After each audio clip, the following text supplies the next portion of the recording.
पाहताय JB TV news. बातमीत सत्यता हीच आमची ओळख।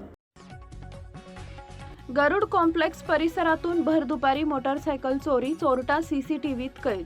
धुळे शहरातील गरुड कॉम्प्लेक्स परिसरातून भर दुपारी एका हातमजुरी करणाऱ्या तरुणाची मोटारसायकल अज्ञात चोरट्याने लंपास केल्याची घटना घडली।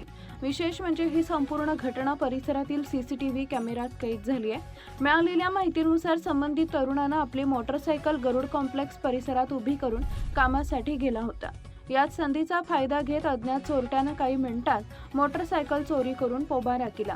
घटनेनंतर परिसरातील सीसीटीव्ही फुटेज तपासण्यात आले असता चोरटा मोटारसायकल घेऊन जात असताना स्पष्टपणे दिसून आलाय। या प्रकरणाची माहिती पोलिसांना देण्यात आली असून सीसीटीव्हीच्या आधारे संशयितांचा शोध सुरू आहे। भर दुपारी गजबजलेल्या परिसरात घडलेल्या या घटनेमुळे नागरिकांमध्ये भीतीचं वातावरण निर्माण झाले असून शहरात वाढत्या वाहन चोरीच्या घटनांबाबत चिंता व्यक्त केली जाते।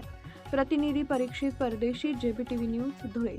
आपल्या परिसरातील महत्त्वाच्या बातम्या पाहण्यासाठी आजच आमच्या जेबी टीव्ही न्यूज चॅनलला YouTube वर सबस्क्राइब करा आणि बेल आयकॉन प्रेस करा।